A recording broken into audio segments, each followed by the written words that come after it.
Liebe Zuschauerinnen und Zuschauer, ich begrüße euch ganz herzlich bei der News-Sendung Panorama, moderiert aus der Bundesstadt.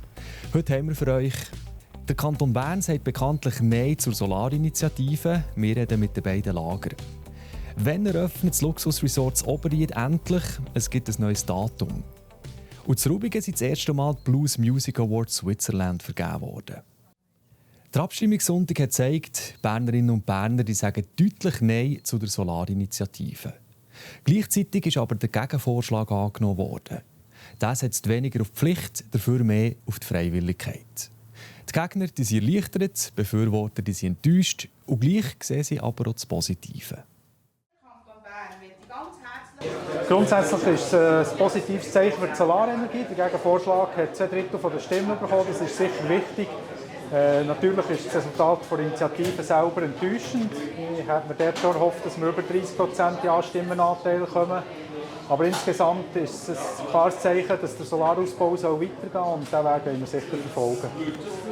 Ich glaube, es ist vor allem ein Vertrauensbeweis für die Hauseigentümerinnen und Hauseigentümer in diesem Kanton.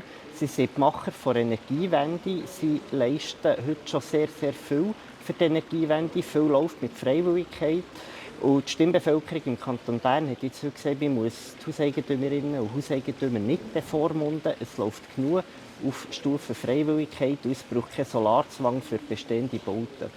Also das haben wir jetzt schon gesagt. Ich sage auch, die Haltung vom Hauseigentümerverband ist ja relativ eindeutig. Oder? Wir wollen am liebsten einfach auf alle Zukunft her für 6 Rappen Strom auf Steckdosen, wo man keine Verantwortung übernehmen muss. Das wird nicht passieren, das wird auch mit einer Blackout-Initiative nicht passieren. Wir sehen es bei Beispielen gerade in Frankreich, wo jetzt der Rechnungshof den Bau des neuen AKW hat eingestellt hat. Wir sehen es in Finnland, wo die Kosten völlig aus dem Ruder laufen bei den AKW-Neubauten. Auch dieser Strom ist natürlich nicht gratis und schon gar nicht billig. Insofern sprechen alle Argumente für die Solarenergie. Also wir haben in Bezug auf die Energieproduktion ein Problem. Hier muss nachgerüstet werden. Aber da braucht es natürlich eine gesamtheitliche Sichtweise. Auf der einen Seite rachtet der Ausstieg aus der Kernenergie als verfrüht an. Das muss man noch mal diskutieren. Aber auch wenn man so Kraftwerke bauen will, dann ist das etwas, das bestenfalls mittelfristig mehrheitsfähig würde. Kurzfristig müssen wir schauen, dass Wasserkraftprojekte vorwärts kommen. Bei der Solarenergie ist es ebenfalls richtig, dass die ausgebaut wird. Und für das haben wir heute auch einen Beitrag geleistet mit dem Gegenvorschlag, mit der Solarpflicht bei Neubauten. Also auch der Hauseigentümerverband ist bereit, etwas mehr zu machen. Es geht sicher darum, immer wieder zu sagen, dass der Zubau jetzt gerade von Solarenergie, aber auch von Wind- und Biomassenkraftwerken sicher der günstiger und einfacher Weg ist als andere Kraftwerkstypen und dass wir da eher zum Ziel kommen, als wenn wir das mit beispielsweise AKW machen, wo jetzt die Diskussion ja wieder angefangen hat. Da bin ich überzeugt, der BKW schließt in ihrem Netzgebiet täglich 22 Anlagen ans Netz. Die Solarenergieproduktion hat sich von 2018 bis 2023 verdoppelt, also es läuft sehr viel. Jetzt mit dem Gegenvorschlag, der ist angenommen wurde, wird noch mehr laufen und ich bin überzeugt, dass die Energiewende wird gelingen, aber sie wird nur gelingen in Zusammenarbeit mit den Hauseigentümerinnen und Hauseigentümern. Sowohl Blackout-Initiative, aber auch jetzt wie die Vertreter vom Gegenvorschlag in dieser Kampagne auftreten. Oder? Sie machen natürlich mit der Angstmacherei vor hohen Kosten machen sie viel Goodwill kaputt, wo jetzt wird fehlen, wenn der freiwillige Zubau weitergehen soll. Und dort hoffe ich natürlich auch, dass die Leute, die jetzt den Gegenvorschlag portiert haben, auch ein bisschen zu einer positiveren Kommunikation kommen, damit wir in diesem Ausbau weiterkommen, dass es im Tempo der letzten 3 Jahre weitergehen kann. Und wie zuversichtlich seid ihr da? Im Moment leider nicht sehr zuversichtlich. Wir sehen, die Zahlen von Swiss Solar sind rückläufig. Also wir haben schon einen Einbruch und der Einbruch könnte jetzt noch grösser werden.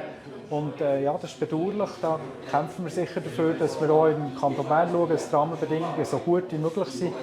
Aber mit einer kleineren Delle müssen wir wahrscheinlich leben. Von den Abstimmungen im Kanton Bern geht es jetzt auf Oberried am Brienzersee. Dort wird seit Jahren gebaut und gleich hat man den Eindruck, es geht nicht so richtig vorwärts. Es geht um das bekannte Luxusresort, das dort direkt am See steht. 150 Millionen Franken soll es kosten und vor 10 Jahren hätte es eigentlich aufgehen. Der Gemeindepräsident hat jetzt das erste Mal wieder über ein neues Eröffnungsdatum, aber auch über die Fortschritte auf der Baustelle. Es ist kein Stillstand. Im Moment hat es ein bisschen Arbeiten im Infrastrukturbereich, die gemacht werden müssen, wo man nachher nicht dadurch fahren kann mit den Fahrzeugen, weil alle Strassen offen sind und die werden jetzt dann langsam abgeschlossen. Wir haben sämtliche Werkleitungen, Elektrik, Wasser, Abwasser, Kabelfernsehen, alles das verleiht.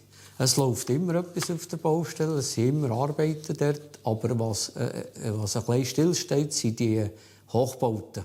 Stillstand, eben, sagt ihr, das heisst, es betrifft diese Sachen eigentlich gerade unten direkt am See. Oder was bedeutet das genau? Dass der Wellnessbereich, also alle Bauten unten am See, im Moment noch nicht gestartet sind, aber die Baubewilligung für alle Bauten haben sie. Sobald das die stehen und der Fortschritt so weit ist, dass wir den Aufwärts machen könnten, wären wir auch froh. Ja. Jetzt gibt es ja kritische Stimmen zu diesem Luxusresort, das geplant ist. Es wird auch gesagt, es sei ein Schandfleck. Wie seht ihr das?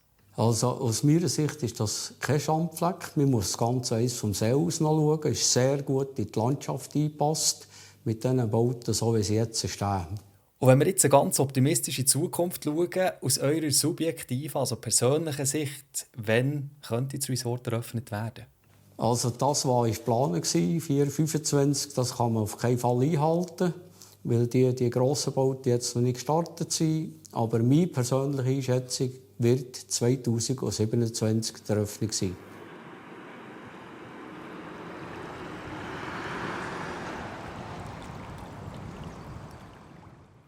Ob das Luxusresort Oberried wirklich im 2027 auftun kann, das werden wir sehen. Mehr erfahren ihr auf unserer Webseite plattformj.ch. Und wir gehen jetzt weiter der Aare an, bis auf Rubigen. Dort sind am Wochenende nämlich das erste Mal Blues Music Awards Switzerland vergeben worden. In der Mühle Hunziken haben sich die Besten von den Besten getroffen.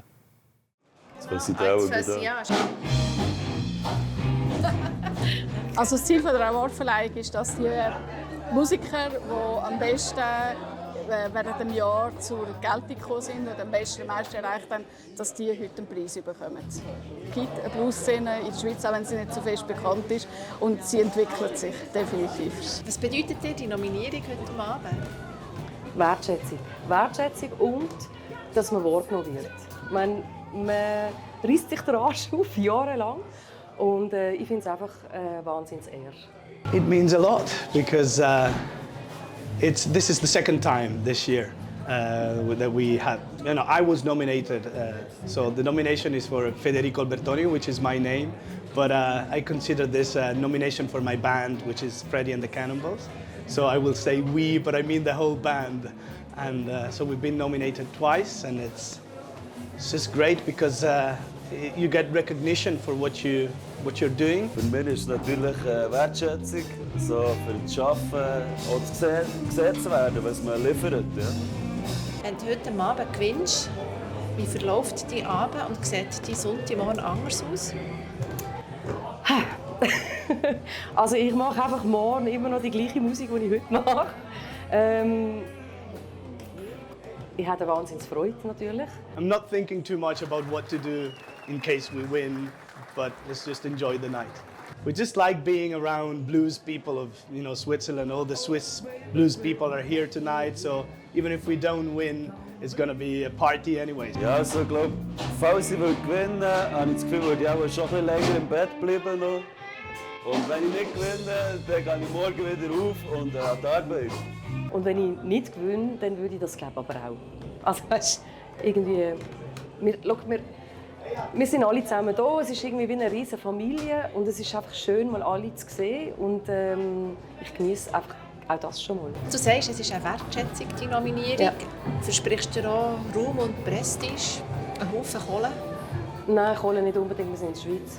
Ich mache Blues, das ist eine Nischenmusik. Aber was es sicher bringt, ich denke, es macht der eine oder andere Türchen auf. Hey, ich glaube, falls ich gewinnen sollte, wird es auch für mich nicht anders sein als vorher. Weil in erster Linie mache ich es ja nicht für irgendeinen Preis oder irgendwie eine Wertschätzung zu bekommen, sondern in erster Linie mache ich es, weil ich es wie spüre und es wie raus muss. Und darum ist es wie eine Wertschätzung, dass ich auf dem richtigen Weg bin und dass ich definitiv so weitermachen werde. Und ich habe mich sehr, sehr daran gewohnt an das Leben, weil es einfach Ja, es ist so ein bisschen Pole. Also sagen sie dort, es ist so ein bisschen easy. Und einfach auch von Musik her und vom Sound und alles. Sorry. Ich will schon noch etwas sagen. Nach dem Ohrenschmaus wartet jetzt ein Augenschmaus. Vielleicht, weil ob es Sonne gibt diese Woche oder nicht, das sagen euch jetzt unsere Experten von Media News. Das war es für heute. Schön, dass ihr reingeschaut. Macht's gut. Das Wetter wird euch präsentiert von Made in Bern.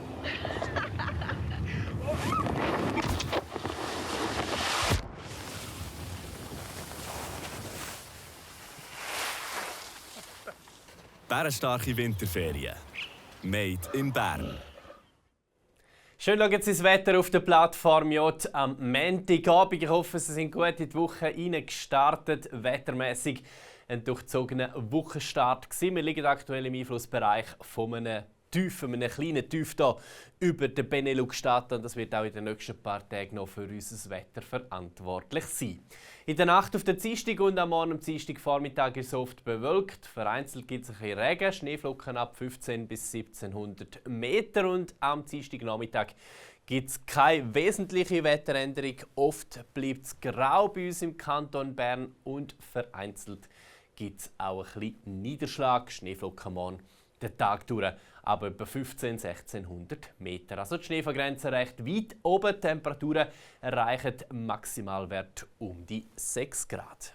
Dann schauen wir noch auf die weiteren Aussichten und da geht es veränderlich weiter.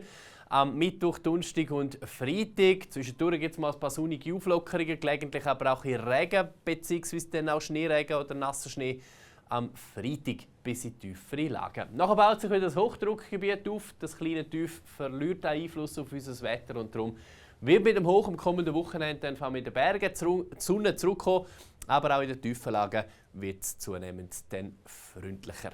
Das waren, meine Damen und Herren, vom Wetter auf der Plattform J an dem Montagabend. Danke fürs Zuschauen und weiterhin eine gute Woche.